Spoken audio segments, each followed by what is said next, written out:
20 years ago, Konami printed a hero card so good that to this day it's still even showing up in hero decks. In fact, it's almost as old as me. It's one of the most game-changing cards in hero history. But what most people don't know is that Stratos actually had its origins in a manga, where Jaden plays it with a substantially worse effect. And that's the kind of story with Jaden's different manga decks. A lot of cards that you might recognize, but are completely different in a manga. Dark Claw and Absolute Zero were hero cards that shaped the meta for many years. But in a manga, they had completely different unnoteworthy effects. So today, I want to find out, why did Konami feel the need to completely rebuild these cards? And just how good was Jaden's deck?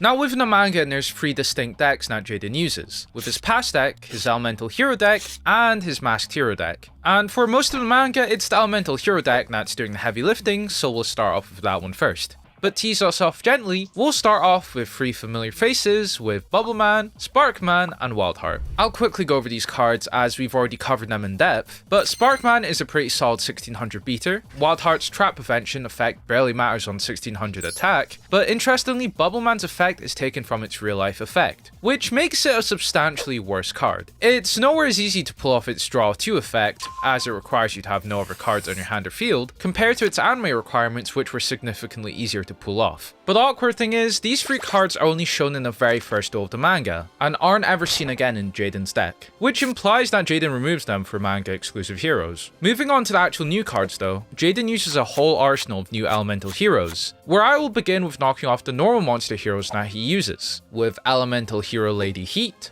Elemental Hero Heat, Shadow Mist, and Woodsman. Elemental Hero Heat and Elemental Hero Lady Heat are both Pyro normal fire monsters where Heat has 1600 attack and 1200 defense, and Lady Heat has 1300 attack and 1000 defense. Shadow Mist is a Dark Warrior with 1000 attack and 1500 defense. And finally, Woodsman is a level 4 Earth normal monster warrior with 1000 attack and 2000 defense. Shadow Mist and Lady Heat are just bad. Low thousands attack with no effect is just downright useless. Heat has mediocre stats, and only real standout is Woodsman, as it actually has Clayman level stats. But it's still a worse card considering Woodsman can't ride a bike.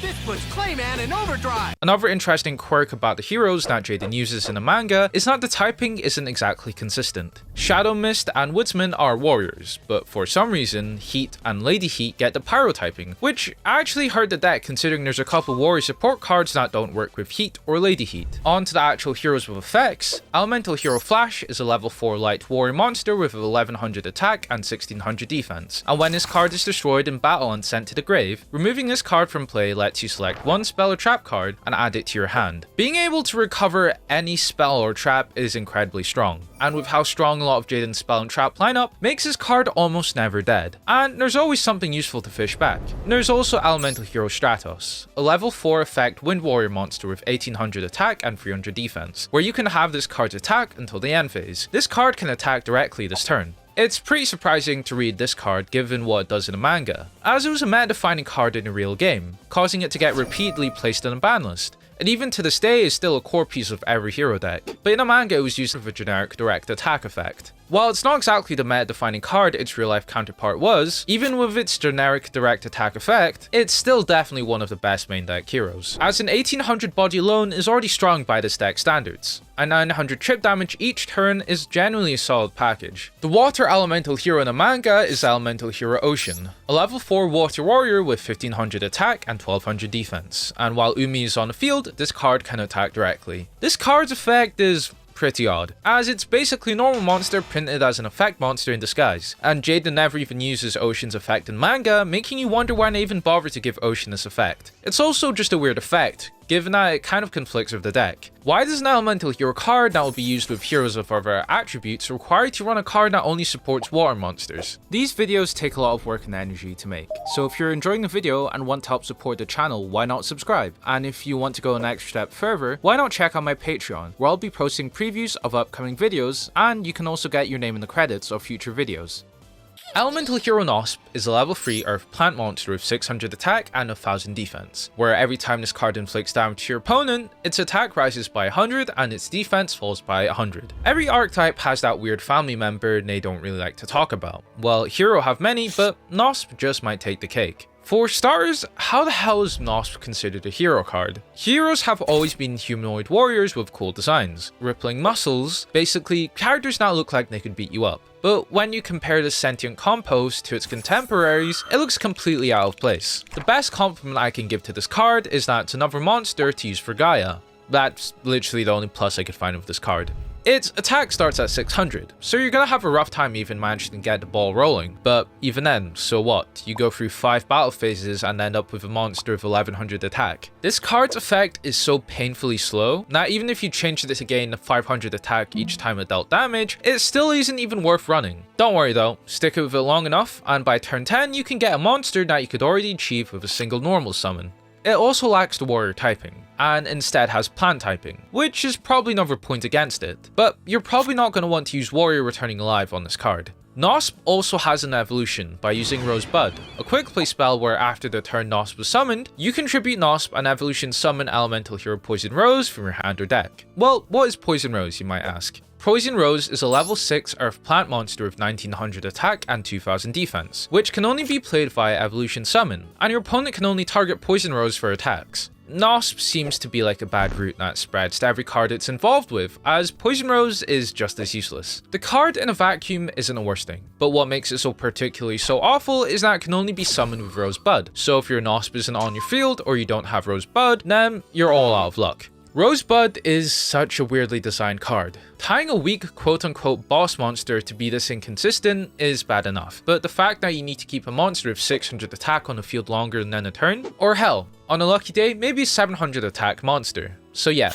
basically these 3 cards are practically unusable. The next hero on the chopping block is Elemental Hero Voltic, a level 4 Light Thunder which has 1000 attack and 1500 defense. And when this card inflicts battle damage to your opponent, send all cards not removed from play back to their owner's grave. I'm not sure what the idea was behind adding battle-based abilities to monsters with low attack, but its ability to replenish your grave is surprisingly useful though. With the amount of cards that banish your grave, and looking at the quality of the other effect monsters in the deck, means that unfortunately, this is one of the better effect monsters. The final main deck hero is Elemental Hero Ice Edge, a water warrior with 800 attack and 900 defense, and cannot be affected by the effects of level 4 or higher monsters, and also cannot be destroyed by battle with a level 4 or higher monster. Initially, I had a whole write-up planned about how useless this card was, until I realized that level 4 monsters were also included in not being able to destroy this card, which completely changes how good this card is. With most monsters being level 4, Frostblade can work as a pretty solid wall,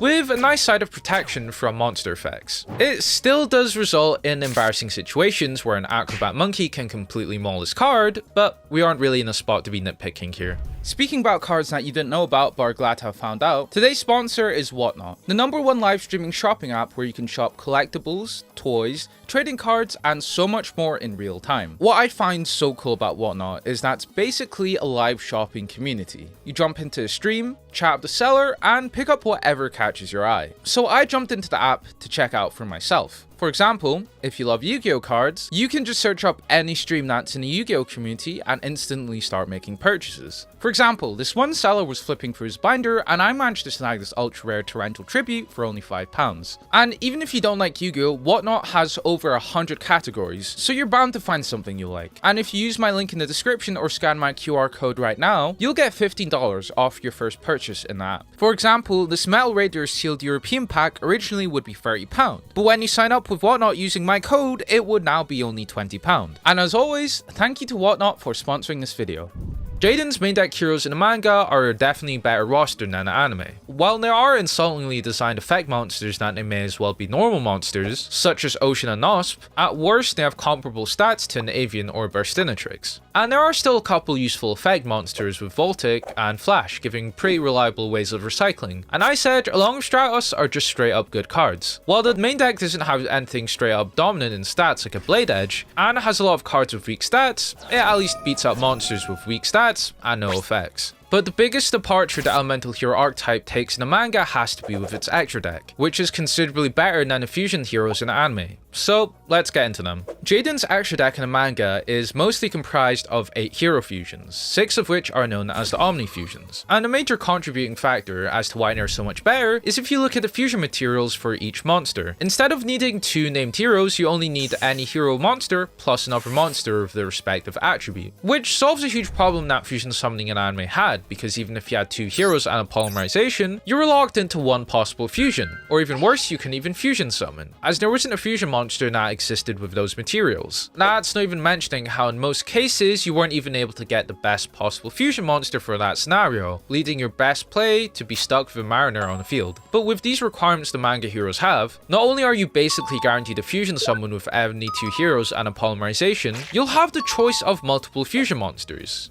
as most likely you'll have 2 different attributes to fulfill the second material. So not only are the manga heroes a lot more flexible, but also are substantially more convenient in fusion summoning. Another big change I also want to point out is that they don't only need to be fusion summoned to hit the field, which means that premature burial works on reviving them. Unfortunately, the manga deck doesn't have too many ways to special summon directly from the grave, but it was still something worth pointing out. Well, how good are the Omni heroes themselves? We'll start with Great Tornado, a level 8 wind warrior with 2800 attack and 2200 defense, which requires a hero and a wind monster. From now on, you can just assume that you'll need a hero monster and a respective attribute, so I won't need to say this 5 more times. And when this card is summoned, half the attack and defense of all monsters your opponent controls. Right off the gate, Great Tornado is already better than the majority of Jaden's anime fusion roster. It has strong stats, and an actually useful effect that does something. 2800 already beats over most monsters in a game, but if there's somehow a monster with more attack, the effect just takes care of them anyway, and the fact that their entire field also gets halved even sets up for an easy OTK. Elemental Hero Inferno is a pyro fusion monster with 2300 attack and 1600 defense, and during battle between this card and a war monster it gains 1000 attack until the end of the damage step. When this card is destroyed by battle and sent to the grave, add 1 spell from your grave to your hand. It's not as powerful as Tornado, with it being on a weaker end compared to the other fusion lineup.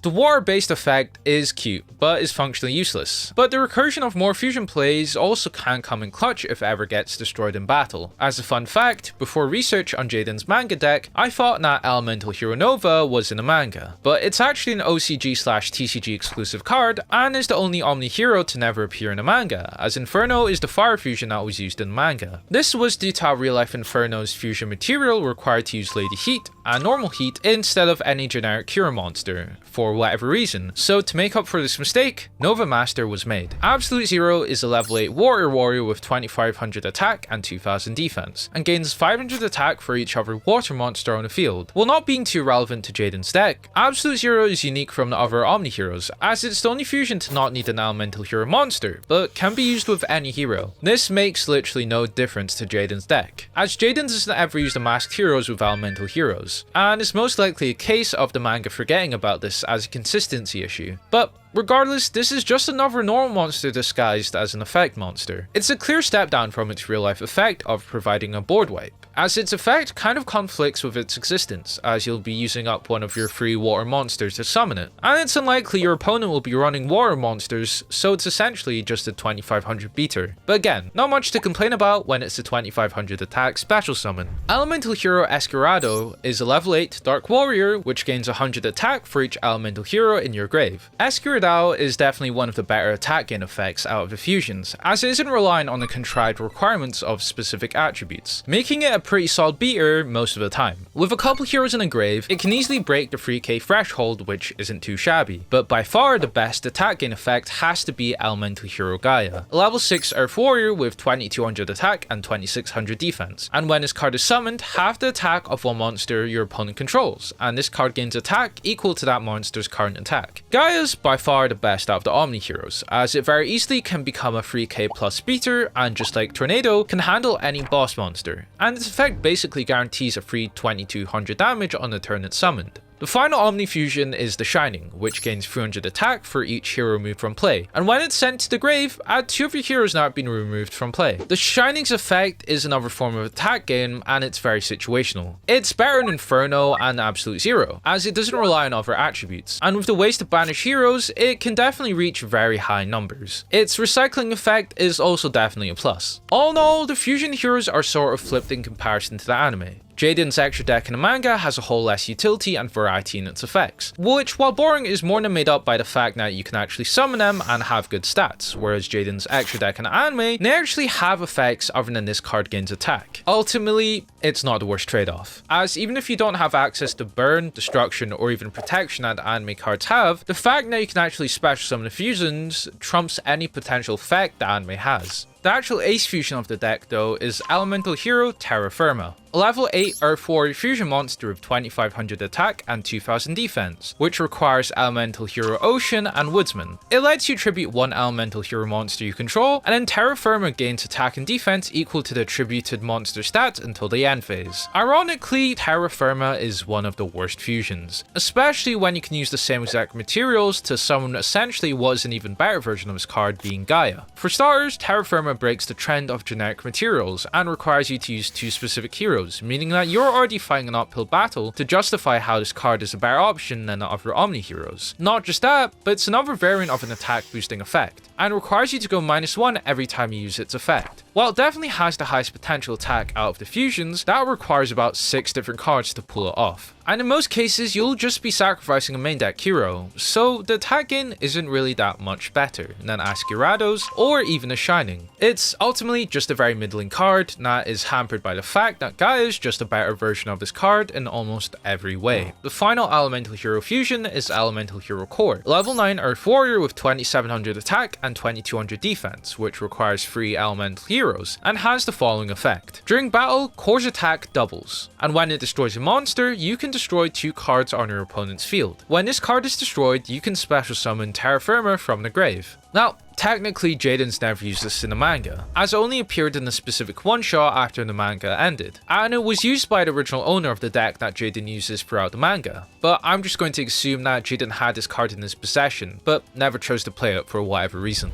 Acting as the upgraded form of Terra Firma, this is actually what you should call a boss monster. Even with it being a -3, funnily enough, it's still easier to summon in Terra Firma with its generic materials. Its effect basically makes it a 5400 attack monster, which is insane for a monster this easy to summon, and popping 2 cards every time you destroy a monster is so good that it's not a surprise that Elemental Hero Core is one of the few manga heroes that had to get nerfed. And capping off the insanity of this card, if somehow it's destroyed, it floats into Terra Firma. So I don't think I need to explain just how powerful this card is. Now, that's all for the hero monsters in Jaden's deck, so we'll finish off the rest of the hero cards by talking about Jaden's lineup of hero traps and spells, starting with Hero Solidarity, a normal spell where you can banish up to 2 elemental hero monsters from your grave, destroying an equal number of spells and traps your opponent controls. Hero Solidarity is pretty strong. The destruction effect can get rid of any problematic spells or traps, or remove any potential battle traps for an OTK, while also not being too costly of a requirement. Voltic Spear is an equipped spell that gives any warrior monster an extra 300 attack, but if it's equipped to Elemental Hero Voltic, it gains 1000 attack instead. Voltic Spear is cool, as it doesn't suffer from the hyper-specific requirements that the anime hero-based equips had, where it at least lets you use it on a generic hero, even if the boost is a bit weak. But on a Voltic, it reaches 2000 attack, which on a normal summonable monster is pretty helpful. The card ultimately isn't anything really bad, but also isn't really anything good either, as it's just going to be a 300 boost most of the time. Heat Crystals is a normal spell which lets you banish 2 fire monsters from your grave, special summon 1 fire elemental hero fusion monster from your extra deck. This card though is just staggeringly awful. It's objectively just a worse miracle fusion in almost every way. It's restricted to heroes from your grave, only works with fire elemental hero monsters, so it's a fusion card which effectively only lets you summon 1 fusion monster from your deck. And that's not even mentioning how most likely Jaden only runs one copy of each hero, so you won't ever really be seeing this card be used. Ever. Hero's Bond is a spell where if there's a face-up elemental hero monster on the field, special summon a level 4 or lower elemental hero from your hand. Hero's Bond is again pretty mediocre. You don't care too much about swarming a field, as most of the heroes are pretty weak anyway, and you can't even set up for a tribute summon, so if you can get another special summon of a hero off, you aren't going to want to send your Shadow Mist out to the front lines willy-nilly. Hero's Legacy is a normal spell where if you have 2 or more level 5 or higher heroes in your grave, you can draw 3 cards. Hero's Legacy initially was broken, as during its initial printing in the manga, it only required level 4 heroes, but then got updated to only include level 5 heroes. So we'll be basing a card off of the newer version. With it needing 2 level 5 heroes though, it's unfortunately just too bricky of a card, even with the insane payoff. There's only 1 level 5 hero monster in the deck, which basically can't even be summoned, so you're stuck with using your fusion monsters to satisfy their requirements. The issue is that by then, more than likely you'll have 1, as you've summoned 2 fusion monsters out onto the field. So even in those rare cases, it's just a win more card. Miracle Fusion is a spell which lets you fusion summon 1 elemental hero fusion monster from your extra deck, by banishing fusion materials mentioned on it from your field or grave. It was broken in the anime,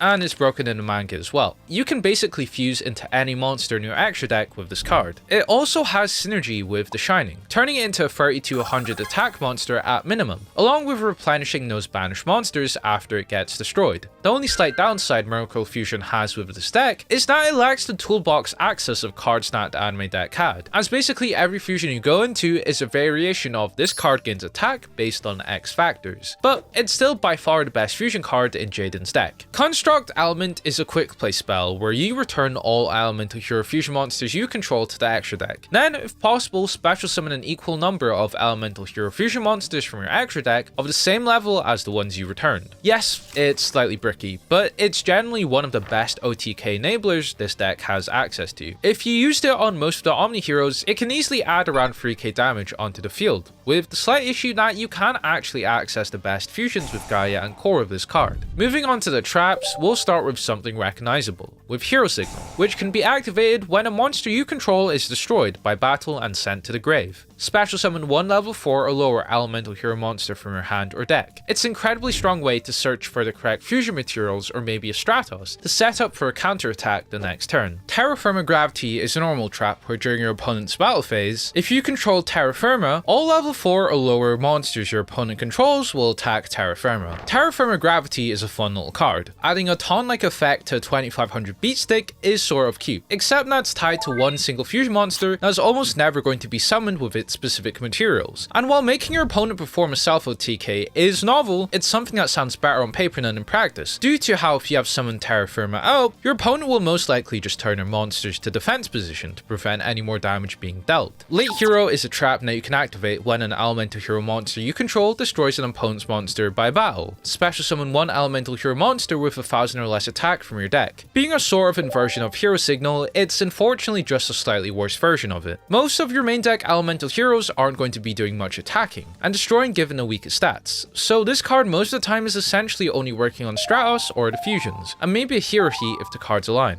It also doesn't even summon any of the stronger heroes, just the ones with 1000 or less attack, which somewhat works out with heroes just because of how weak the majority of the archetype is with stats. Defender Hero is a trap which can be activated when a monster you control is targeted for an attack. Change your target to another hero monster you control. It's a pretty clunky battle trap. It's extremely weak if the only heroes you have are main deck heroes, as you're still most likely going to get a monster destroyed. And even if you have a hero fusion on the field, there aren't many cases where your opponent will decide to attack into your field with a 2.5k beater on your side, so it's kind of a middling battle trap. Responsibility is a trap where you can activate when an opponent's monster declares an attack while there's a level 5 or higher hero monster in your grave. Destroy the attacking monster. Again, it's a middling trap. Monster destruction is definitely very powerful, but then it requires you to have lost a fusion monster, which means it's a card that you can only ever use when you're losing or later into the game. So it's just a brick about 80% of the time. Rookie Fight is a trap where when a monster you control is sent from the field to the grave, special summon 1 level 3 or lower elemental hero monster from your deck. It's quite literally a worse Hero Signal in every way. Restricting the level to be level 3 or lower makes it functionally unusable, given that this limits your options to be an overgrown weed or Ice Edge. It could have been a cool extender after Fusion Summon, but unfortunately it's pretty limited in actually searching for a hero you'll need. At best it provides another body for a fusion play, but other than that, a special summon Nosp isn't exactly the play you want to make in a serious duel. Hero Barrier is a trap where during your opponent's turn, negate the next attack this turn from a monster your opponent controls while you control an elemental hero monster. This card is almost always live, but it does seem a whole lot worse when you consider that Jaden also has negate attack in his deck. The final elemental hero card we'll go over is Protection of the Elements, a counter trap where you can banish one elemental hero from play to negate the activation of your opponent's spell or trap card and destroy it. The banished hero returns to the field during the turn's end phase. Protection of the Elements is definitely the best of the hero support trap. The conditions are extremely easy to pull off, and even then, the cost isn't too intensive, given that you still end up with the hero at the end of the turn. Effect negation is also extremely rare and downright broken, so there's not much to analyze here other than acknowledging how phenomenal this card is. That's all for the elemental hero cards, so we'll now move on to the remaining cards, starting with the Kribo ones. In the manga, Jaden also similarly has Wing Kribo as a spirit monster, and is essentially the same card from the anime, as it's a level 1 light fairy monster with 300 attack and 200 defense, and when this card on the field is destroyed and sent to the grave, its effect is activated. After activation, during this turn, any battle damage that the control of the card takes is 0. Wing Kribo's best use is as a one-turn staller, so you can dig deeper for a card to start a play, and is literally useless everywhere else. It's not necessarily a bad card, giving yourself a free turn is always appreciated, but you're left wondering what the purpose of this card is when negate attack is just better. Wing Kribo also has two upgraded forms with Wing Kribo level 10 and level 9. Level 10 has already appeared in the anime, where it's a level 10 light fairy monster with 300 attack and 200 defense, and can only be special summoned with transcendent wings and cannot be special summoned by other ways. During your opponent's battle phase, you contribute this face-up card. Destroy all attack position your monsters your opponent controls and inflict damage to your opponent equal to the combined original attack of those destroyed monsters. Transcendent Wings is a quick play spell where you can send one face-up or face-down Wing Kribo monster you control and 2 cards from your hand to the grave. Special summon one Wing Kribo level 10 from your hand or deck. The problem with Wing Kribo level 10 is that while it's undoubtedly powerful, it also is one of the most cost-intensive and inconsistent combos the deck has. To start off, it's a -3. You're losing 3 cards to gain a Wing level 10 Kribo, and you also need to hard draw Wing Kribo, Transcendent Wings, and 2 other cards, which already puts a cap on how consistent this combo is to pull off. The blow up effect definitely isn't anything to scoff at. Destroying an opponent's field along with burn damage on top in many cases just flat out wins you the game there, so at least the effect is actually usable, unlike with Poison Rose. And Wing Kribo isn't the worst card, so you're only running 2 bricks for this combo instead of 3, so you could be doing a whole lot worse. The new Wing Kribo form is Wing Kribo level 9, a light fairy with question mark attack and defense, and must be special summoned with Alchemical Experiment and cannot be special summoned by other ways. This card's attack and defense are equal to the combined attack and defense of the monsters banished with Alchemical Experiment. Once per turn during the end phase of the turn it was summoned, destroy this card. Alchemical Experiment is a spell where you can send one Kribo you control to the grave and banish 3 monsters in your grave. Special summon one Kribo level 9 from your hand or deck. Wing Kribo level 9, I'd argue, is a better version of an upgraded form than level 10 could ever have been. Its spell, while still being a brick, isn't a -3, as you'll be using cards from your grave. So it doesn't rely on you going all out for one single card, and while level 9's effect might not be better than a field wipe with burn damage, it's still not that far behind. Even just a couple heroes can turn this card into a 4k beater, or even higher if you have any of the fusions in the grave, which can set you up for one big bonk. The remaining cards we need to discuss are just generic cards or fusion related cards, and they aren't half bad. Look, there are definitely a couple stinkers, but a lot of these are actually usable in many cases, which is much more than can be said about the anime deck. And I think I want to kick off this section with quite possibly the weirdest card Jaden has in his entire deck,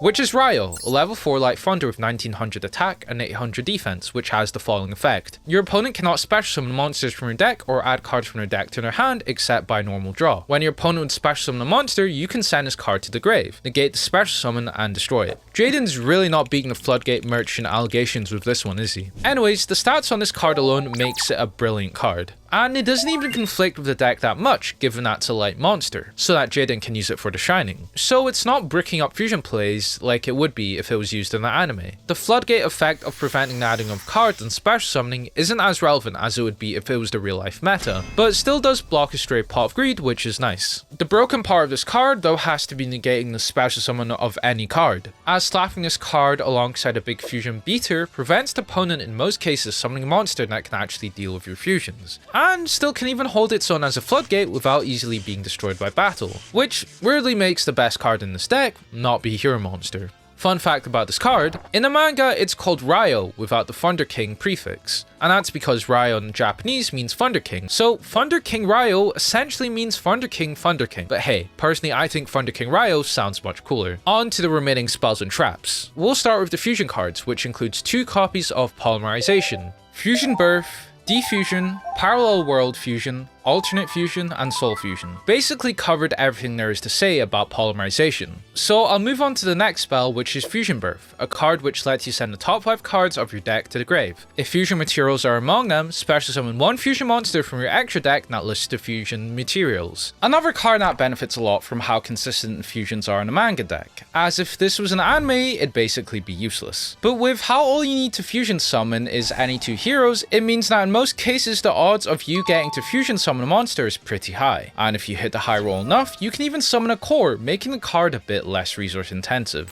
Defusion is a quick play spell where you can target 1 fusion monster on the field, return that target to the extra deck. Then if all its listed materials that were used for its fusion summon are in your grave, you can special summon all of them. Defusion has been covered to death as well, so I'm not going to go into much detail, but with how the deck is actually capable of fusion summoning, it's not a total brick, and it's a surprisingly solid OTK enabler. Parallel World Fusion is a spell where you can fusion summon 1 fusion monster from your extra deck by shuffling your banished fusion materials listed on it into your deck. While this card sounds pretty bad on the surface, this deck does a surprising amount of banishing, so this card ends up being live more often than not. Yes, it does require a tiny bit of setup, but for essentially a 1-card fusion, you really can't go wrong with this card being included. Soul Fusion is a trap where you can pay 1000 life points. Fusion summon 1 fusion monster from your extra deck by banishing fusion materials listed on it from your graveyard. We're really on a home run with all these actual usable fusion cards, as Soul Fusion is another fusion card that actually make fusion summoning easier. Shocker,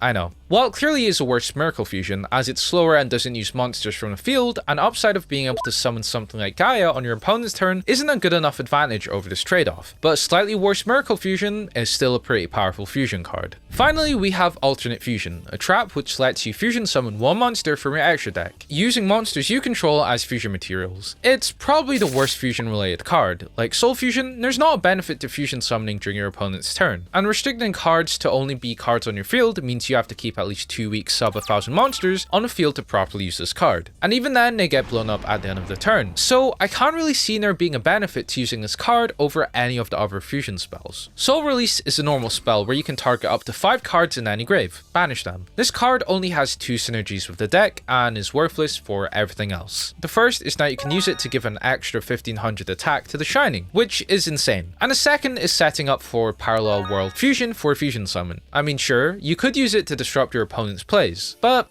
it's a pretty niche use, so it's just another brick to the pile. Warrior Turning Alive is a spell card where you can target 1 warrior monster in your grave, add that target to your hand. A pretty simple spell. Recycling heroes for fusion materials is always great. I can't really add more there. Hero's Return is a spell where you can special summon 1 level 4 or lower warrior type monster from your grave.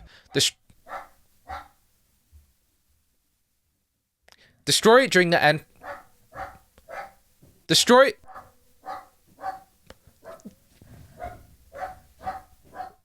it during the end phase of your next turn. I'm actually surprised the destruction effect is so lenient, as it's pretty rare to see these kinds of cards not let your monster live past a turn. Regardless, was essentially an in-archetype monster reborn is again useful. And the destruction effect is also barely a factor if you manage to use the monster as fusion material. Soul Return is a spell which lets you target 2 warrior type monsters in your grave. Return them to the top of the deck in any order. Again, recycling monsters that have been sent to the grave is useful, even if the way you get to them is going to be slow. It does have slight issues with clogging up your draws, as if you're left with barely any cards left, and you're looking for a card to turn a tide, a single ocean isn't exactly going to do that for you, where Warrior returning alive would be much cleaner. So it ends up causing situations where you have to balance if you can survive 2 draws of 800 attack vanillas. Spellbook Inside a Paw is a spell where both players draw 3 cards. While it does sound like an inherent -1 with a pretty bad downside of giving your opponent 3 cards, it's actually extremely broken. When you factor in the idea that you can use it whenever you want. If you have an OTK ready, or you just need to pull for an extra hero, the fact that your opponent will draw 3 cards is irrelevant, when they won't even be able to play during your next turn. Even if you don't manage to OTK, you still have the advantage of choosing when you want to draw the 3 cards. So in theory, you should be coming out on top more often than not. Gift of the Week is a spell card which lets you banish 1 level 3 or lower monster from your hand, then draw 2 cards. Unfortunately, while digging through your deck can be useful, it just ends up being too bricky. And there's only 3 available options, so you'll just be ending up with 1 less card more often than not. Magician's Archive is a spell card which lets you add 1 spell card from your deck to your hand. For a weirdly obligatory broken card every duelist needs, Magician's Archive ends up being one of those. It's actually so strong that it ends up being pretty boring. And I don't think I need to explain why a spell card that can convert into any other spell in the deck is powerful. The next spell card is Oil, which lets you add 1 fire monster from your grave to your hand. I would be lying if the exclusive focus on fire monsters this deck had wasn't a bit weird. But like Heat Crystals, Oil is just an impractical card that is kind of out of place in the deck. And 2 fire vanillas is not nearly good enough to run a recycling card that works for 2 cards. Residual Reflection is a spell where you can banish 2 monsters from your grave, you take no damage this turn. Pretty solid battle spell. Banishing your grave isn't something you take too lightly, as the deck does have multiple ways of using the grave as a resource, but in a pinch, delaying a turn can help out, or maybe set up for parallel world fusion. Weak Anger is a quick play spell that lets you target 1 level 3 or lower monster. It gains 1000 attack. When it destroys an opponent's monster by battle, inflict damage to your opponent equal to the attacking monster's attack. Man, Jaden really has a weird obsession with using cards that rely on level 3 or lower monsters. Again, this card is not good. Like I previously said, there's only 3 targets. A Kribo with 1300 attack isn't killing anything, but the best praise I can give to the card is that it's the only way your Nosp is going to reach anything past 1000 attack. Master Magician's Incantation is a quick play spell where you can activate 1 face down spell card or 1 spell from your hand as if it were a quick play spell. Past the novelty of activating Apothecary during your opponent's turn just because you can, no spell really benefits from being activated on your opponent's turn that can't already. At best, it has a unique interaction in letting you OTK with attacking with your heroes first, then using a fusion spell during your battle phase to add extra damage. But given that most heroes are pretty weak, unless the field is wide open, this combo doesn't work out too well most of the time. The final spell is Premature Burial, an equipped spell where you can activate it by paying 800 life points and then target 1 monster near your grave. Special summon that target in an attack position and equip it with this card. When this card is destroyed, destroy the equipped monster. This card is pretty powerful, especially as you can use it for destroyed fusion heroes as they don't have the "this must be fusion summon" restriction. Element Change is a trap where you can declare 1 attribute. This turn, all monsters on the field become the declared attribute. Element Change is one of the best cards to help facilitate fusion summoning in the deck. This card basically opens up access to any of the Omni heroes now, and it even can be used for either Absolute Zero or Inferno to proc their attack boosting effects. That being said, it still is a brick outside of this, as changing attributes doesn't affect the rest of the deck that much. So it's a sort of take what you can get from this card.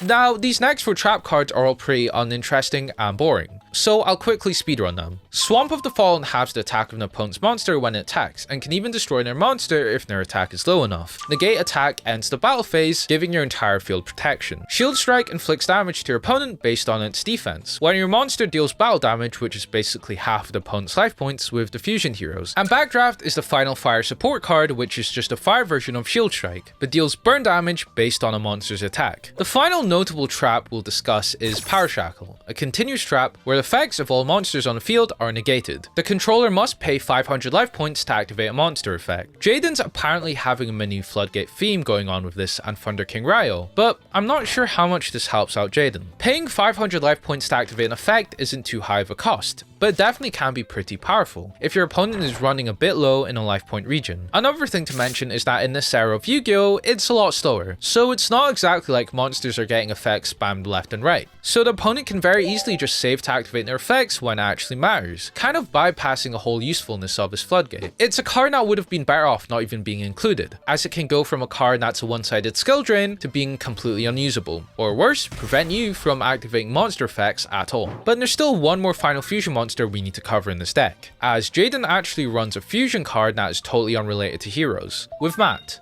a level 10 Light Fairy fusion monster that is a fusion of Wing Kribo and Light and Darkness Dragon with question mark attack and defense. It has the following effect. You can declare one card name. If declared correctly, you may use that card and activate this effect again. Its attack and defense is equal to the number of cards you drew with this effect times 1000. Oh boy, there's a whole lot to go over here. So the first thing that jumps right out is that it's a fusion monster of Light and Darkness Dragon and Kribo. But the problem is, Jaden doesn't even run Light and Darkness Dragon, so there's quite literally no way for Jaden to play it here. I'm not even sure who owns this card or how Jaden gets it, as Jaden's the person who summons it, but did he always have this card? Or was it just a case of spirit monster shenanigans? Anyways, ignoring that Jaden can't even play this card, assuming that if he did have Light and Darkness Dragon, Matt needs 2 specific fusion materials, which makes this card unreliable to summon.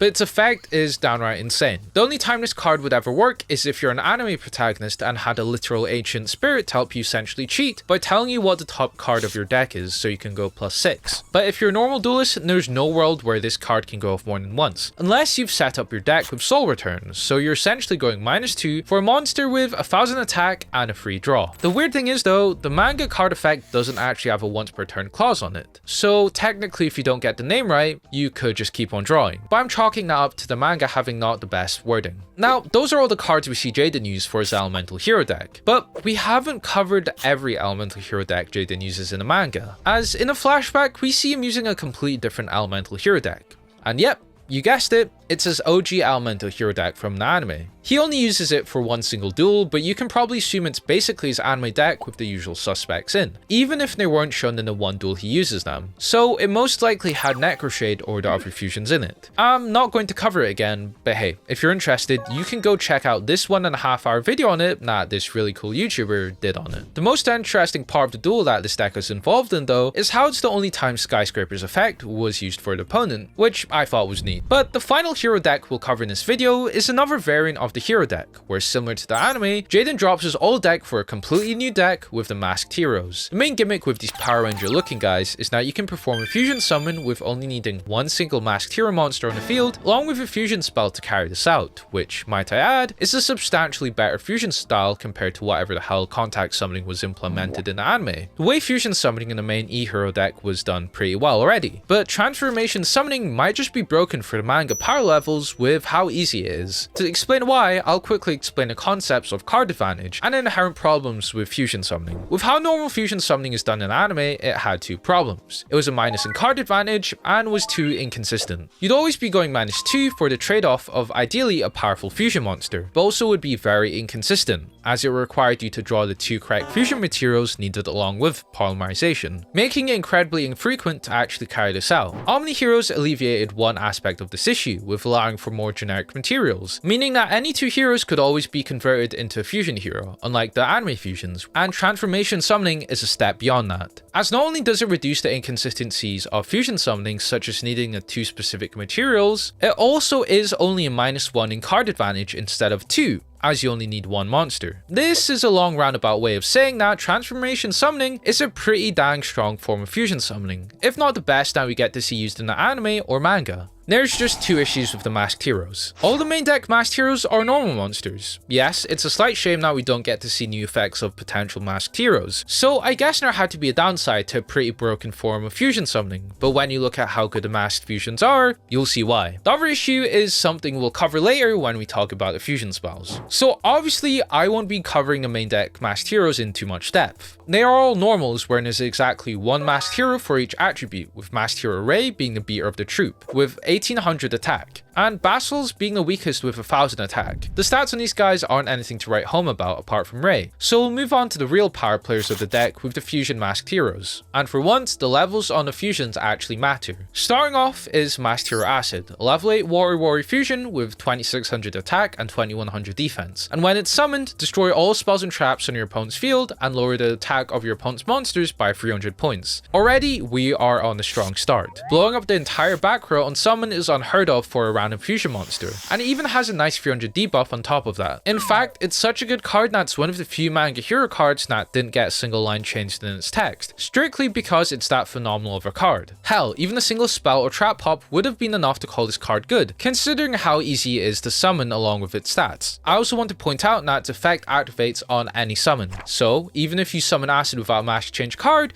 your opponent's spells and traps still get destroyed. Masked Hero Diane is an Earth Warrior fusion with 2800 attack and 3000 defense, where when this card destroys an enemy's monster, special summon a monster. It's weird how you can get a monster so strong with Diane, but then have a monster with worse stats and no effect like Dark Claw. The raw stats on this card is insane, as not only does it have high attack, but also has 3000 defense, and a pretty powerful effect. Running over other monsters with this card will be pretty easy, so in a lot of scenarios, you'll be pumping out board with a lot of level 4s. The only issue with this card is less with how good the card is, but more so the deck, as we never actually see Jaden use a main deck monster that isn't a masked hero card, so chances are you won't actually get a lot of mileage out of this effect other than to set up for another potential fusion summon, or get Ray as another beat stick. But ignoring that, it's still an incredibly powerful fusion hero. The next masked hero fusion is Masked Hero Shadow Demon, which is a level 8 Dark Warrior fusion with 2800 attack and 2100 defense. I'm not really sure what the rationale was with making a monster that has worse stats, and also has no effect, than another Masked Hero fusion, but hey, it's still a 2800 special summonable monster. You'd hope for it to at least have 3k attack so you can pretend it can compete with the other level 8 masked heroes, but moving on. Masked Hero Divine Wind is a level 8 Wind Warrior fusion with 2700 attack and 1900 defense, and when it destroys an enemy's monster, you can draw one card from your deck. Divine Wind is also extremely strong. Even if it's not a free special summon, getting another draw after destroying a monster is still an incredibly valuable piece of utility. Nothing more to say other than that. Masked Hero Koga is the level 8 Light Warrior fusion with 2200 attack and 1800 defense, where Koga's attack is boosted by 500 times the number of monsters on your opponent's field. Koga's attack gaining effect is definitely one of the easiest out of all the other attack gaining fusions Jaden has. It has a baseline of 2700 if your opponent ever summons a monster, and with just 2 monsters on your opponent's field, it already has 3200 attack. Its presence on the board is also a deterrent to the opponent attempting to summon multiple monsters, as it's one of the few cards which decentivizes the opponent to summon more than one monster, unless they want to stare down a monster with 3700 attack. On to the level 6 Masked Hero fusions, we'll start with Dark Claw. Level 6 Dark Warrior fusion with 2400 attack and 1800 defense with no effect. Despite it being a terror to basically every deck in real life, Dark Claw in the manga is just a plain fusion monster. Again, I have to repeat, it's a good monster. But when all the other Masked Hero fusions have effects with similar attack, you kind of feel like Dark Claw is very underwhelming for what it could have been.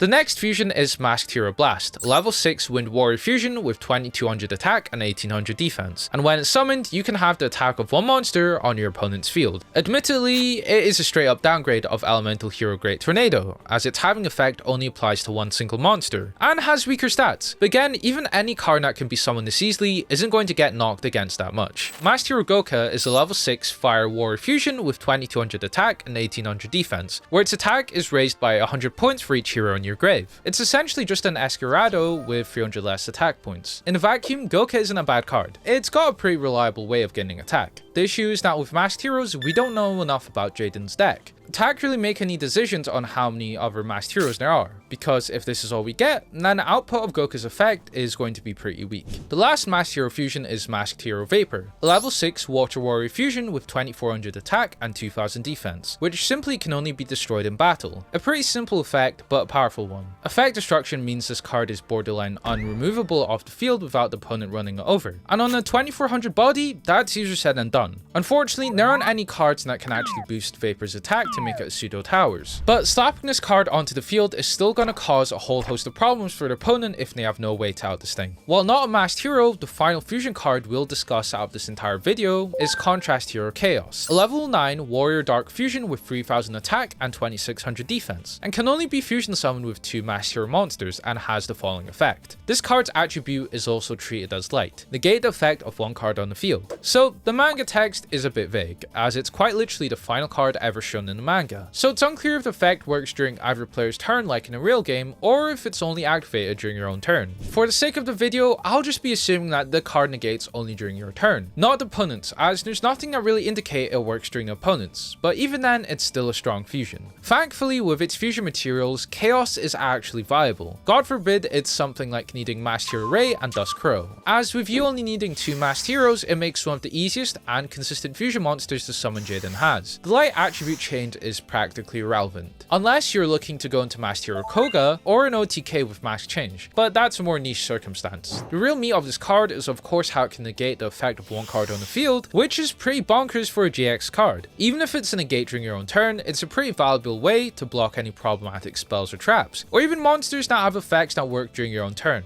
And well, if it's the other case where the effect negation is a quick effect, it shouldn't be hard to see why a reoccurring card negation just single-handedly wins you the game in Yu-Gi-Oh! GX. Given that blocking even just one card can completely shut down the opponent's play. Remember how I said the levels of the masked fusions matter? Well, that's because how Mask Change works in the manga is that from your extra deck, transformation summon one masked hero of the same attribute and up to 2 levels higher. This means that if you were to use a Mask Change on a level 4 masked hero, you could only make a level 6 masked hero and nothing higher, so you're locked out of the better masked heroes. This does mean that Mask Change summoning is a bit more inconsistent, but it's still a step up from normal fusion summoning. Another benefit that the Mask Change cards have over normal fusion summoning is that everyone is quick play. The fact that you can activate Mask Change at any time provides so many opportunities that normal fusion summoning doesn't. Hell, even Jaden shows this off a couple times. For example, just to list off a few, it provides more easy damage for an OTK, you can attack with a Masked Hero monster, then activate Mask Change to summon a Dark Claw, and then go for game. Or you can use Mask Change to dodge an effect, like if the opponent uses a fissure on your Masked Hero Gust. Just chain the Mask Change, and as Gust is no longer on the field, your monster is no longer destroyed. Or if you want to do something extra spicy, if your opponent uses a Dark Hole, you can even Mask Change into Vapor, which can't be destroyed by card effect. Have I mentioned how good Masked Heroes are yet? Now you might be asking me, how do you actually get to the level 8 Masked Heroes? Mask Change 2 is a quick play spell where you discard one card from your hand and perform a transformation summon, changing one Masked Hero currently in play to the level 8 Masked Hero of the same attribute. It's basically the same as normal Mask Change, except you're locked into the better Masked Heroes and have to discard a card. While it's a -2 like a normal summon, the fact that you can discard any card and not a specific one still makes it leagues better than using polymerization.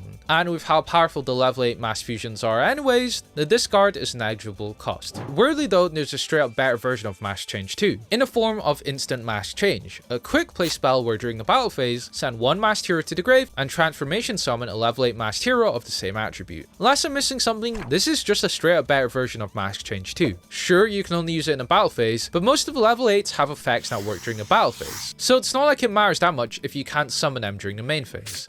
Even better, you don't need to discard a random card, and a masked hero doesn't even need to be on the field, which just makes it the best Mask Change card by far. Form Change is a quick play spell where you can return a masked hero from the field to your extra deck, and transformation summon a masked hero of the same level. Form Change is an extremely powerful card. Yes, it's a brick as you can only use it when you have a masked hero fusion on the field, but using this card can produce a Diane, which also brings another monster giving you at least 4000 attack, or a way for your fusion masked heroes to dodge any effects, as the base Mask Change cards don't actually work on the fusions. There's a couple of other masked hero support cards beginning with Mask Function, a spell card where you can target one monster your opponent controls. While you control a masked hero monster, its effect cannot be activated. I'm kind of surprised masked heroes get this much effect negation, especially this easily. The requirements are also nothing too crazy, even just one masked hero blocks the effects, and it's permanent as well. Mask Charge is a normal spell where you can add one masked hero and one Mask Change from the grave to your hand. A one card masked hero fusion monster where you can recycle your Mask Change. Do I really need to explain why this card is good? SOS, a normal trap which can only be activated when a masked hero has been destroyed by battle. Special summon one masked hero of level 4 or below.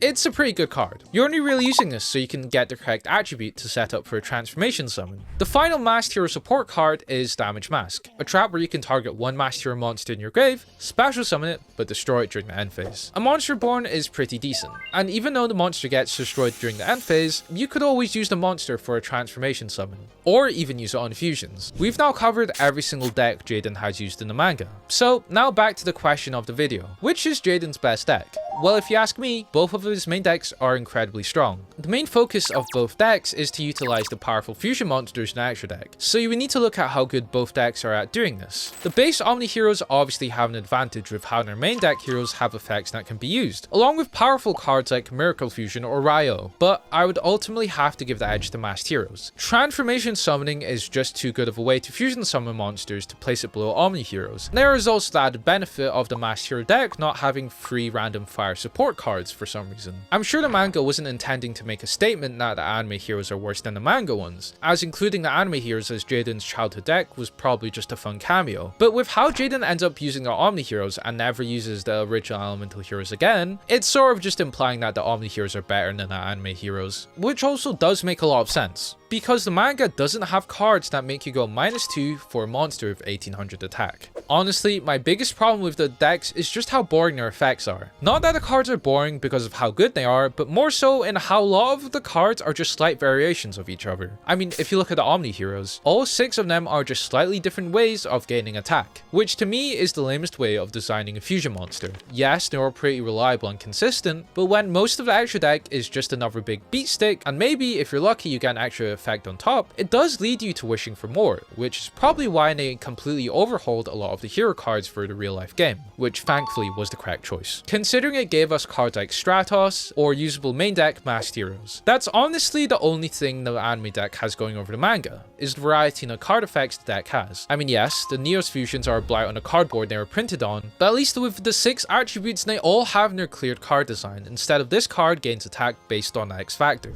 It's honestly a nice switch of pace to talk about a deck being good for once, which doesn't happen much. That's basically all I have to say. So if you like this type of video, why not check this other similar type of video, where I talk about how good Zane's deck was in the anime and the manga.